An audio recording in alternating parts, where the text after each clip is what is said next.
Bienvenue Peter, bienvenue chers auditeurs, auditrices, bienvenue à notre quatrième podcast solide comme du roc où nous mettons les évangiles à l'épreuve. La dernière fois, nous avons vu que les évangiles sont fiables historiquement. Ce sont des biographies de Jésus, écrites selon le style grec et romain de l'époque. Ils sont basés sur des témoignages oculaires. Donc Peter, aujourd'hui nous allons commencer à examiner les origines des évangiles. Oui, aujourd'hui nous allons introduire la méthode que nous allons utiliser et nous l'appliquerons à l'évangile de Luc et aux actes des apôtres. Cependant, d'abord, il y a 2 points de débroussaillage à effectuer. Très bien. Lesquels? Eh bien, rappelons-nous du dernier podcast. Certains théologiens ne croient pas que Dieu intervient dans l'histoire ou au miracle de Jésus. Ça veut dire également que Jésus n'aurait pas pu prophétiser ou prédire des événements futurs. Pourtant, Matthieu, Marc et Luc, tous parlent de la destruction du temple à Jérusalem qui a eu lieu en 70 après Jésus-Christ, sous la commande de Tite. Pour ces théologiens, cela veut dire que ces 3 évangiles auraient forcément été écrits après 70. Ainsi, ils traitent les auteurs de ces évangiles de tricheurs. C'est pas gentil. Cependant, si nous acceptons que Jésus aurait pu prophétiser ces événements afin que ses disciples puissent discerner les signes avant-coureurs et s'échapper à la terreur à venir, alors ces passages indiquent que ces 3 évangiles ont été écrits avant 70.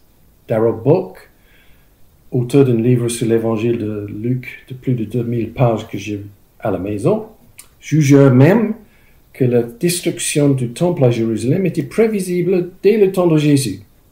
Il conclut, avec beaucoup d'autres comme moi-même, que Matthieu, Marc et Luc ont été écrits avant 70. Je vois, je te suis. Alors, cela est le premier point de débroussaillage. Et le deuxième? Dans 1 minute, je vais présenter une méthode logique pour déterminer les origines des évangiles. Cependant, j'ai été souvent très frustré en lisant les commentaires sur les évangiles.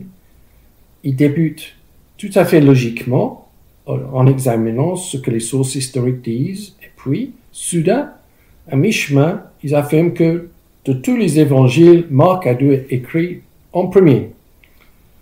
La question n'est pas si ces gens ont raison ou ont tort sur ce point. Je constate simplement qu'ils ont détruit la suite logique de leur propre augmentation. Alors, quelle est la méthode que tu nous proposes, Peter, pour déterminer les origines des évangiles? Bon, les 2 premières étapes de ma méthode sont déjà utilisées par la plupart des chercheurs dans les études des évangiles. Premièrement, nous examinons ce que les documents, les évangiles, disent eux-mêmes, ce que les historiens et les théologiens appellent les preuves internes. Deuxièmement, nous injectons les informations que nous avons glanées des actes des apôtres, des épîtres du Nouveau Testament et des historiens, notamment de Flavius Joseph, Suétone, Tacite, Irénée, Papias et Eusèbe. Ce sont les preuves externes. Alors, il y a les preuves internes et les preuves externes. Mais si j'ai bien compris, tu ajoutes une 3e étape. Oui, j'essaie de suivre où se trouvaient les figures importantes comme Pierre, Paul, Jean-Marc, Luc, Silas, etc. à chaque moment de l'histoire et intégrer ces emplois de temps. Après tout, nous savons tous que d'après ces séries policières à la télévision, si on veut commettre un crime, il faut avoir la motivation, les moyens et l'occasion. Motive means an opportunity. That's right. De la même manière, les auteurs des évangiles devaient avoir la motivation, les moyens et l'occasion pour écrire les évangiles. D'accord, la motivation ne présente pas de problème. Nous avons déjà vu qu'ils avaient écrit des biographies de Jésus afin que tout le monde les connaisse. Absolument. C'était leur motivation fondamentale. Nous verrons après que chacun des évangélistes avait probablement ses propres raisons pour produire son œuvre au moment donné. De toute façon, l'idée est que ces plans nous permettent de voir quand les auteurs des évangiles avaient les moyens et l'occasion pour écrire, n'est-ce pas? Oui, c'est cela. Il y a un autre outil que Richard Bauckham a introduit, l'inclusio. Avec une inclusio, un auteur souligne l'importance du témoignage d'une personne en citant son nom en première et en dernière place dans le document. Donc, c'est un type de preuve interne. Pourquoi avons-nous lié l'évangile de Luc et les actes des apôtres? Excellente question. Presque tout le monde accepte que l'évangile de Luc et les actes des apôtres étaient écrits par la même personne à cause d'une preuve interne essentielle des deux ouvrages. Les introductions aux deux œuvres montrent des similitudes incontestables et les deux livres sont adressés à une personne inconnue qui s'appelle Théophile. Est-ce que tu pourrais nous les lire, s'il te plaît, Mathé? Avec plaisir. Allons-y. Alors, je commence avec Luc. Cher Théophile, plusieurs personnes ont essayé d'écrire le récit des événements qui se sont passés parmi nous. Ils ont rapporté le fait tel que nous les ont racontés, ceux qui les ont vus dès le commencement et qu'ils ont été chargés d'annoncer la parole de Dieu. C'est pourquoi, à mon tour, je me suis renseigné exactement sur tout ce qui est arrivé depuis le début. Il me semble bon, illustre Théophile, d'en écrire pour toi les récits suivis. Je le fais pour que tu puisses reconnaître la vérité des enseignements que tu as reçus. Alors ça vient de Luc chapitre 1, versets 1 à 4. Maintenant le deuxième, donc, qui est une citation des actes. Alors, cher Théophile, dans mon premier livre, j'ai raconté tout ce que Jésus a fait et renseigné dès le début jusqu'au jour où il fut enlevé au ciel. Avant d'y monter, il donna ses instructions par la puissance du Saint-Esprit à ceux qu'il avait choisis comme apôtres. En effet, après sa mort, c'est à eux qu'il se montra en leur prouvant des biens, des manières qu'il était vivant. Donc ça vient des Actes, chapitre 1, 1 à 3. Tu vois les similitudes et le fait que les actes des apôtres est la suite de l'évangile de Luc. Oui, quand on lit les deux passages comme ça, c'est très clair. Maintenant, si nous continuons à examiner les preuves internes de l'évangile de Luc et des actes des apôtres, nous découvrons d'autres points intéressants. Selon l'introduction à l'évangile que tu viens de lire, nous trouvons que Luc a basé son évangile sur des témoignages oculaires, sans être témoin oculaire lui-même. Par contre, dans les actes des apôtres, il y a des passages, les nus passages, qui sont écrits dans la première personne plurielle, plutôt que dans la troisième personne plurielle. Donc, dans ces passages, Luc lui-même est le témoin oculaire. Ça nous permet de déduire des choses concernant l'auteur des actes. Paul l'avait laissé à Philippe comme pasteur de cette église toute neuve. Luc est avec Paul lors de son incarcération à Césarée et sur le voyage à Rome pour le procès de Paul devant Néron. Irénée a dit que Luc et Paul étaient inséparables. Est-ce que l'évangile de Luc comprend des inclusios? Oui, Pierre est le premier et le dernier disciple d'être mentionné par Luc, ce qui suggère que l'auteur avoue sa dette envers Pierre pour son témoignage. Il y a également une inclusio concernant des femmes autour de Jésus, indiquant de nouveau que Luc a utilisé leur témoignage oculaire. Wow, je ne savais pas cela. Ok, nous avons introduit la méthode et les preuves internes. Quid des preuves externes, des historiens, etc. Les dates d'incarcération de Paul et de Luc à Césarée peuvent être définies avec précision en recoupant les données des actes des apôtres avec celles de Flavius Joseph et des pièces de monnaie trouvées de l'époque. Félix, le procurateur romain, a gardé Paul et Luc en prison pendant 2 ans.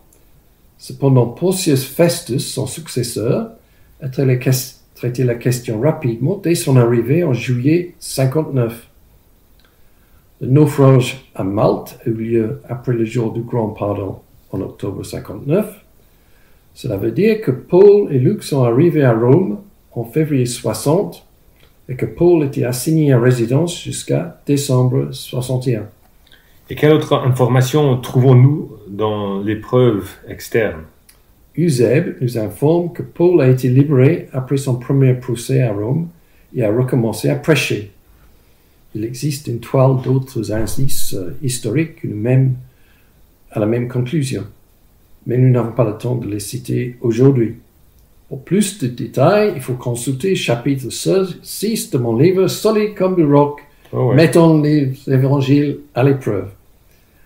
Pierre et Paul sont morts en 64 ou 65 au zénith des persécutions des chrétiens sous Néron. Eusèbe et Irénée attribuent l'évangile de Luc et les actes des apôtres à Luc. Eusèbe ajoute que Luc est né à Antioche, en Syrie, tandis que Colossiens 4, verset 14 nous informe que Luc était médecin. Justin Martyr, aux alentours de 160, a déclaré que Luc avait écrit un mémoire de Jésus. Le canon de Muratori attribue l'évangile, ça c'est entre 170 et 180, à Luc, un médecin qui était un compagnon de Paul. Le prologue antimensionite au troisième évangile, ça c'est aux alentours de 175, attribue Luc et Actes à Luc, le médecin d'Antioche. Alors, si nous faisons la synthèse de tout cela, eh bien, l'évangile de Luc et les actes des apôtres ont été écrits par Luc, un compagnon inséparable de Paul. Il est né à Antioche, en Syrie. Il était médecin et non-juif. Pendant un certain temps, il était le pasteur de l'église toute neuve à Philippe. Luc était un témoin oculaire pour une bonne partie des actes des apôtres, mais pas pour son évangile. Pour son évangile, il a utilisé d'autres témoignages oculaires. alors quand est-ce que les actes des apôtres a été écrits? Puisque Paul et Luc étaient inséparables, il est inconcevable que, si Paul était déjà mort, Luc n'aurait pas mentionné le martyre de son héros en actes. Donc les actes des apôtres a dû être écrits avant 64 ou 65. Ainsi, nous suivons Eusèbe et nous concluons que Luc a écrit les actes des apôtres pendant l'assignation de Paul à résidence à Rome entre février 60 et décembre 61. Quand Luc a-t-il écrit son évangile? Bon, nous rappelons que Luc devait avoir les moyens, l'accès aux témoins oculaires et l'occasion, le temps pour faire ses recherches et pour écrire. Il semble très probable que pendant son séjour avec Paul à Césarée, Luc a saisi l'occasion pour s'entretenir avec ses témoins oculaires palestiniens et surtout avec les femmes qui avaient connu Jésus. Il aurait pu consulter Philippe, l'évangéliste, qui habitait Césarée également, pour son évangile et pour les actes des apôtres. Ainsi, Luc avait probablement déjà écrit au moins une forme embryonnaire de son évangile au début de 59. Puis, il a ajouté des touches finales après avoir rencontré Pierre à Rome en février 60. Ça veut dire que les actes des apôtres et l'évangile de Luc, dans sa version finale, ont été rédigés à Rome entre février 60 et décembre 61, c'est juste? Oui, ou peut-être entre février 60 et février 62, si nous estimons que Paul a pris 2 mois pour recommencer à prêcher une fois qu'il a été libéré de son assignation à résidence. Tout cela semble assez solide, n'est-ce pas? Oui, absolument. Tous ceux qui examinent les preuves internes et externes avec un esprit ouvert peuvent arriver à la même conclusion. Les plans des emplois de temps des acteurs principaux et les inclusions soulignent ces conclusions. Résumons.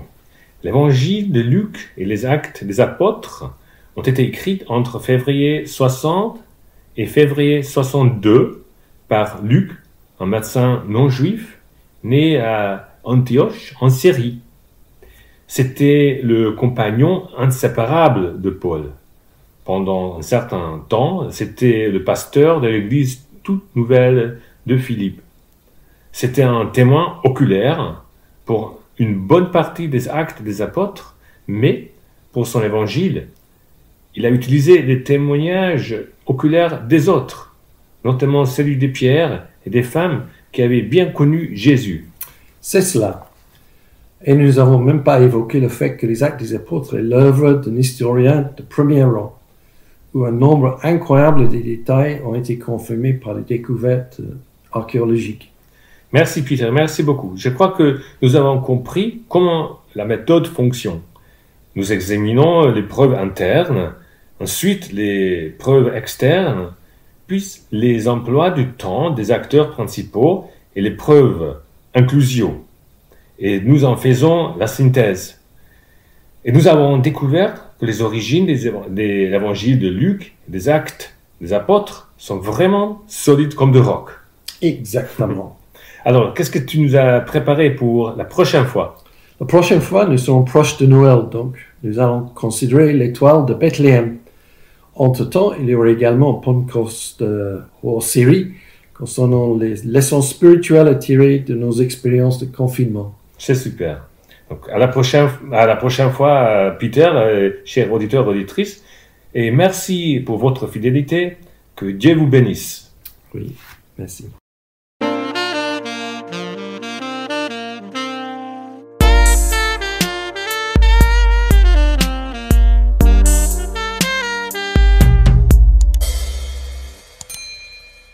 Merci pour votre écoute et pour votre fidélité. Le podcast Solide comme un roc a été préparé par Peter Murphy et Mathieu Dobrossi. Merci à Timothée Benek aussi, qui nous a aidés avec les aspects techniques. Le morceau de musique que vous avez entendu au début et à la fin de ce podcast a été composé par Benjamin Dobrossi. Nous remercions Benjamin et nous utilisons ces morceaux avec sa permission. Merci à vous et à bientôt.